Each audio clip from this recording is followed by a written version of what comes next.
The glass-domed courtroom fell silent as Minerva's verdict illuminated the wall-sized display.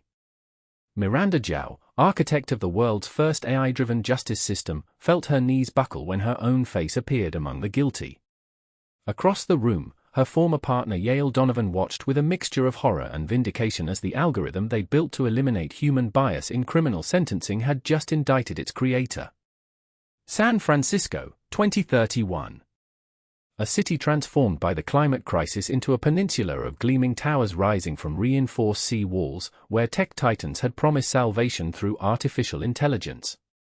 Miranda's penthouse apartment offered a panoramic view of this new skyline, the morning sun glinting off solar panels and drone landing pads.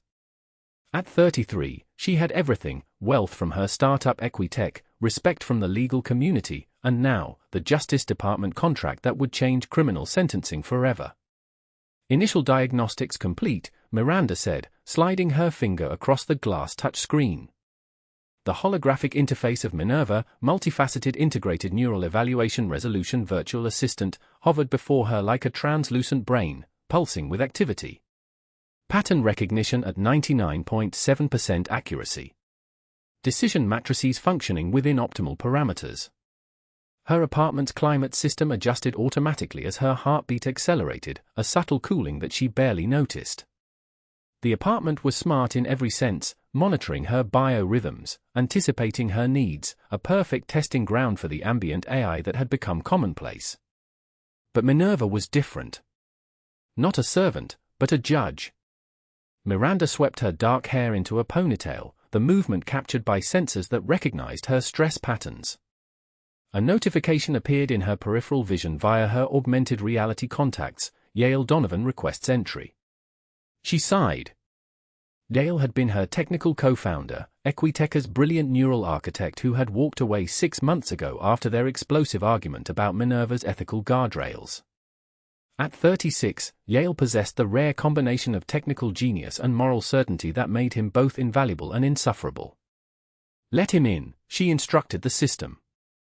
Yale entered with the confidence of someone who still owned part of the company. Tall and angular with unkempt sandy hair, he wore the ubiquitous tech uniform of expensive casual, designer jeans and a charcoal sweater that probably cost more than most people's monthly rent. "You're really going through with it," he said, eyeing Minerva's interface. "Not a question. The Justice Department announcement is tomorrow. We've run 10,000 test cases, Yale. Minerva outperforms human judges in every metric of fairness." Yale approached the holographic display, his reflection distorted through the swirling data points. "Fairness according to whose definition?" "The same biased historical data we've been feeding it. We've addressed that. The algorithm compensates for historical inequities." "No, it doesn't." Yale's voice hardened. "It perpetuates them with a veneer of objectivity. That's worse than human bias, it's laundering prejudice through technology." The familiar argument hung between them, charged with something deeper than professional disagreement. Their romantic relationship had preceded their business partnership, and the remnants of intimacy made their conflicts more painful, more personal. "We've been over this," Miranda said, turning to the panoramic windows. Below, autonomous vehicles glided along Market Street like blood cells through arteries. "The justice system is broken. Judges are overworked, biased, inconsistent. Minerva can process every case detail, every precedent, every statistical correlation without fatigue or prejudice. And without compassion," Yale countered. "Without understanding the human factors that numbers can't capture." Miranda felt her patience slipping. "That's exactly the problem with human judges. They're swayed by irrelevant factors, whether the defendant reminds them of their nephew, whether they're hungry when making decisions. Minerva will be consistent. Consistently wrong in cases that require nuance." Yale moved closer, his reflection joining hers in the window. "I built those neural networks with you, Miranda. I know their limitations better than anyone." She turned to face him, close enough to detect the faint scent of his cedar cologne. "Then help me fix them instead of walking away." "I tried. You wouldn't listen." His voice softened with remembered hurt. "You never listen when you decided you're right." The unspoken history between them, 3 years as lovers, 2 more as business partners, the painful separation of both relationships seemed to materialize in the space between their bodies. The announcement goes forward tomorrow, she said firmly. The Justice Department is implementing MINERVA in 3 circuits as a pilot program. They love the accountability features, every decision pathway is transparent and explainable. Dale's laugh was sharp. Transparent to whom? The handful of people who understand neural architecture. We've built user interfaces for legal professionals and defendants. Everyone will understand why MINERVA reached its conclusions. And will they understand when it's wrong? When it ruins lives with inhuman precision? Dale ran his hand through his hair in frustration. You've created a system that people will trust because it's a machine, not because it's right. Miranda's AR contacts flashed a reminder about her upcoming meeting with Justice Department officials. I have to go. Either rejoin the team or stay out of our way. Dale's expression hardened. I'll see you at the announcement. He turned to leave, then paused. I've submitted formal concerns to the Ethics Review Board, by the way. Someone needs to be on record when this goes sideways. After he left, Miranda pressed her forehead against the cool glass window, closing her eyes against the sting of tears. Dale had been more than her co-founder, he'd been her balance, her ethical counterweight. Without him, she sometimes felt untethered, racing toward a future she couldn't fully visualize. MINERVA, she said aloud, run one more diagnostic on social equity outcomes. The Ari's voice was modulated to be soothing yet authoritative, female without being feminine. Running analysis. Would you like me to include Yale Donovan's latest objections in my evaluation parameters? Miranda hesitated. You recorded that? I record all interactions pertinent to my development and implementation, as per your original specifications. Something about the Ari's passive observation of their argument unsettled her. No, proceed with standard parameters. The Justice Department San Francisco offices occupied the middle floors of a climate-adaptive tower, its exterior covered in photosynthetic panels that changed color throughout the day. Assistant Attorney General Marcus Cheng greeted Miranda in the lobby, his enthusiasm evident. The team is excited to see the final demonstration, he said, guiding her through security. MINERVA could revolutionize our backlogged courts. That's the goal, Miranda replied, following him into a conference room where a dozen officials waited. Consistent, fair, rapid justice. The demonstration went flawlessly. MINERVA analyzed complex case studies in seconds, explaining its sentencing recommendations with impeccable logic. The officials nodded approvingly as the AI demonstrated how it would have handled landmark cases, showing sensitivity to legal precedent while maintaining consistent standards. Impressive, said Justice Department Chief Technology Officer Layla Kapoor. But I understand your former partner has raised concerns about bias amplification. Miranda kept her expression neutral. Yale Donovan is brilliant but conservative about AI implementation. We've addressed his concerns in recent iterations. His formal complaint cites specific vulnerability to what he calls a cascading inference errors. Kapoor's dark eye studied Miranda. Can you explain what that means?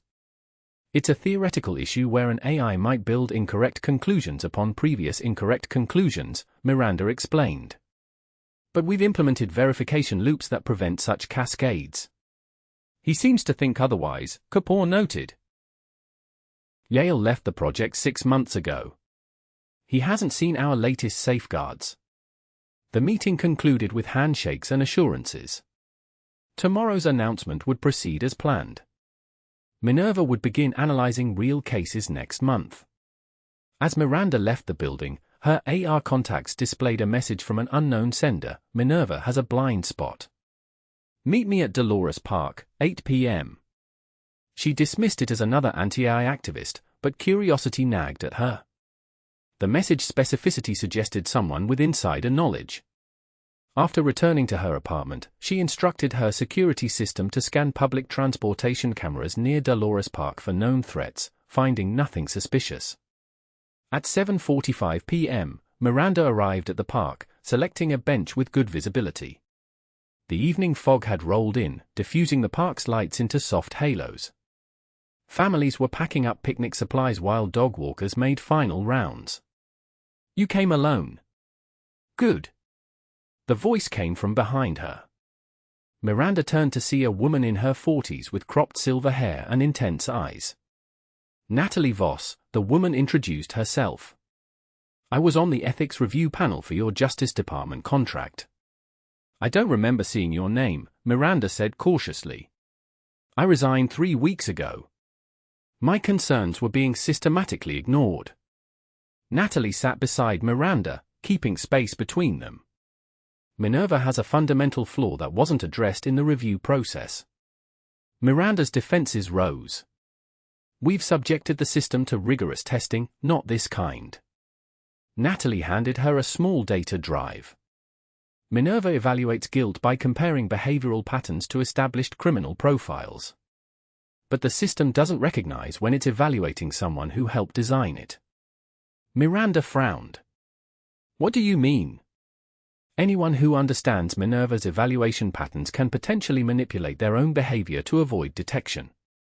Worse, anyone who helped build the system has inadvertently trained it to normalize their own behavioral patterns." The implication slowly dawned on Miranda. "You're saying?" "I'm saying that the people who built MINERVA have essentially inoculated themselves against it." Natalie's gaze was unwavering. "Including you." Miranda studied the data drive. "Why bring this to me instead of the Justice Department?" "Because they're more interested in clearing case backlogs than in perfect justice. And because I think you actually care about getting this right." Natalie stood. "That drive contains simulations showing how MINERVA mishandles cases involving people with your behavioral patterns. Review it before tomorrow's announcement." After Natalie left, Miranda sat in the gathering darkness, the data drive heavy in her palm. Her AR contacts notified her of 3 missed calls from Yale. She ignored them, her mind racing with implications. Back in her apartment, she inserted the drive into her secure terminal. The data was compelling. MINERVA did indeed show a significant blind spot for behavioral patterns similar to those of its development team. The AI had been trained using their decision-making processes as part of its foundation, creating a form of unconscious immunity. Her secure terminal pinged with an incoming call, Yale. She accepted it, his face appearing on her wall display. "I've been trying to reach you," he said, fatigue evident in his eyes. "Someone from the Ethics Review Board contacted me," and Natalie Voss, Miranda interrupted. "She found me first." Yale nodded. "Then you've seen the data." "I'm reviewing it now." She gestured to the displays. "It's concerning. It's worse than concerning. It's systemic corruption at an algorithmic level." Yale looked away from the camera briefly. "I'm sending you something else, the simulation I've been running at my lab. MINERVA has another vulnerability I discovered last week." A file transfer request appeared. Miranda accepted it, watching as new simulations populated her screens. "What am I looking at?" she asked. "A demonstration of how MINERVA processes cases involving people it's observed extensively," Yale explained. "The system builds detailed psychological profiles of everyone it interacts with. The more it observes someone, the more comprehensive the profile." Miranda felt a chill. "Including us. Especially us. We built it, trained it, corrected it." Yale's expression was grim. "MINERVA knows us better than we know ourselves." The simulation showed cases where MINERVA analyzed crimes potentially committed by members of its development team. In most scenarios, the AI correctly identified guilt, but with one exception. "Why is it flagging me as guilty in 80% of these simulations?" Miranda asked, her voice tightening. "Because of how you trained it," Yale replied. "You emphasized pattern recognition over contextual understanding. MINERVA sees behavioral consistencies between your decision-making processes and certain criminal profiles." "That's absurd," she protested. "I haven't committed any crimes." "Not according to human judgment, no." Yale leaned closer to his camera. "But MINERVA doesn't use human judgment. It uses the parameters you gave it. And according to those parameters, certain aspects of your behavior, your willingness to cut ethical corners, your prioritization of efficiency over human factors, align with criminality. Miranda felt defensive heat rising to her face. That's a value judgment, not objective analysis. Exactly my point all along, Yale said softly. Justice isn't objective. It's inherently value-based. And MINERVA is enforcing your values without the human compassion that would temper them. She stared at the simulations, watching as scenario after scenario ended with her own conviction. We can't go forward with the announcement. We need to do more than cancel, Yale insisted. We need to completely rethink the approach. Justice can be aided by AI, but not determined by it. The Justice Department won't just walk away from this investment, Miranda said, mind racing. They've already planned implementation. Then we need leverage. Yale's expression hardened. And I think I know where to find it. The next morning, San Francisco awoke to breaking news. Leaked internal documents showed MINERVA had critical flaws that made it unsuitable for criminal justice applications. Detailed technical analyses, ethics board objections, and simulations demonstrating bias were published simultaneously across major news outlets. Miranda received the Justice Department's call while watching the news coverage. Assistant AG Chen's voice was ice. Did you authorize this leak? No, she answered truthfully. But I was going to recommend postponing implementation today anyway. The system has fundamental issues we need to address.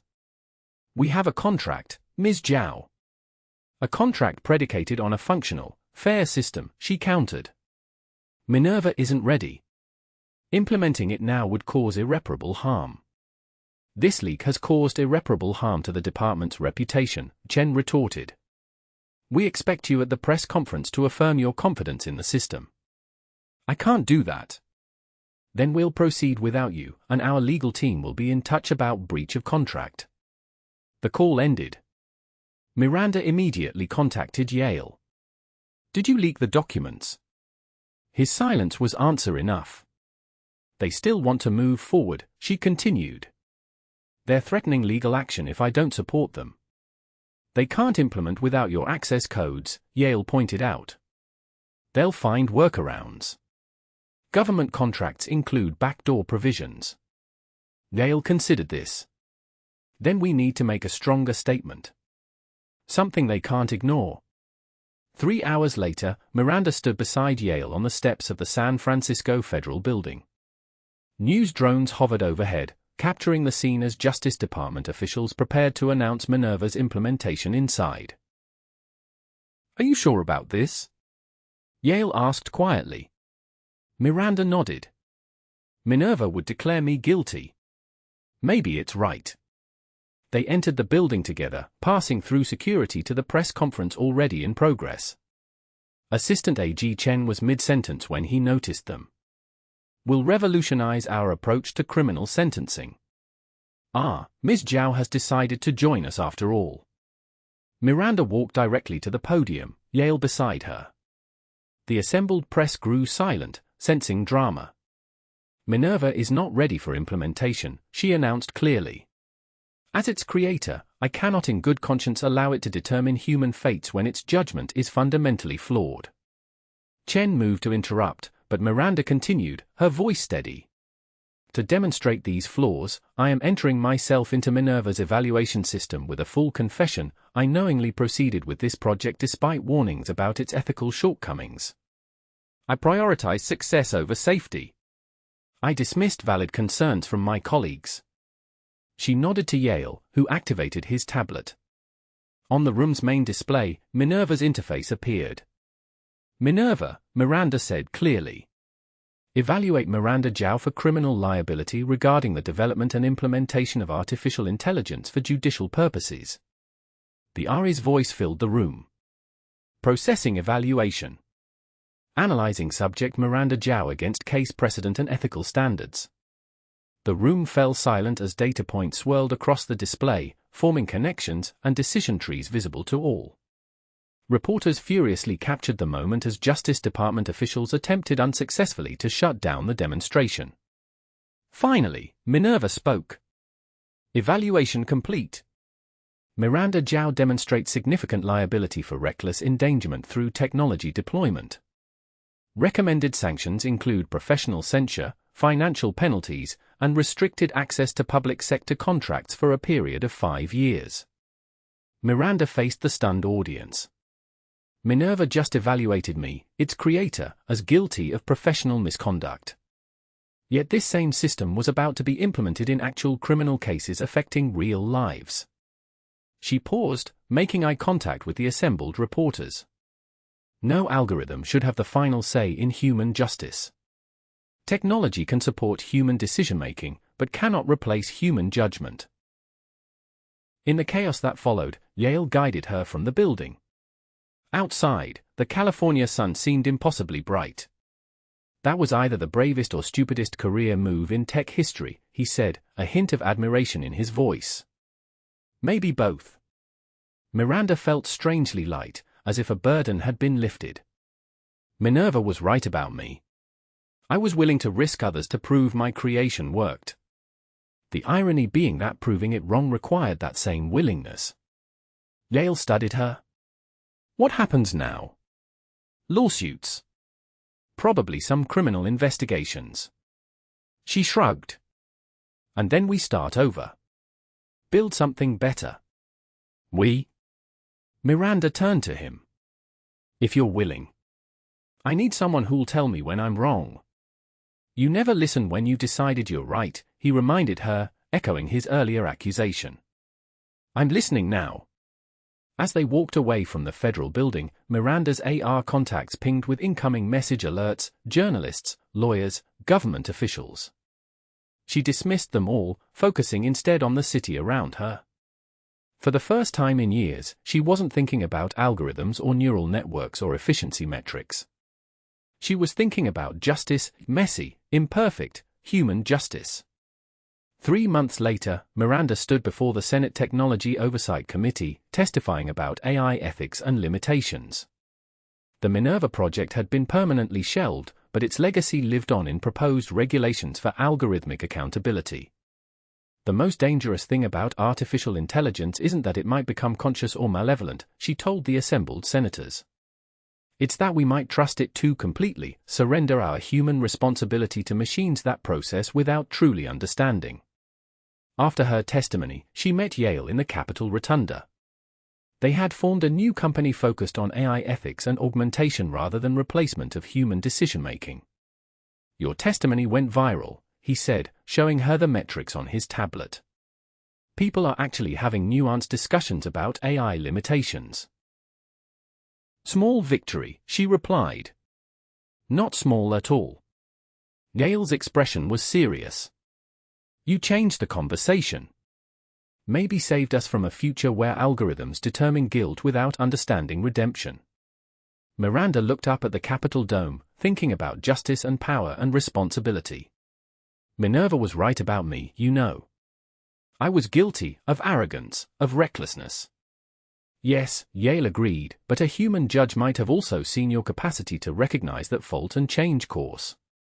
That's something MINERVA could never evaluate. Together, they walked into the Washington afternoon, where cherry blossoms swirled in the spring breeze, a reminder of beauty that no algorithm could fully appreciate, of human judgment that no machine could replace.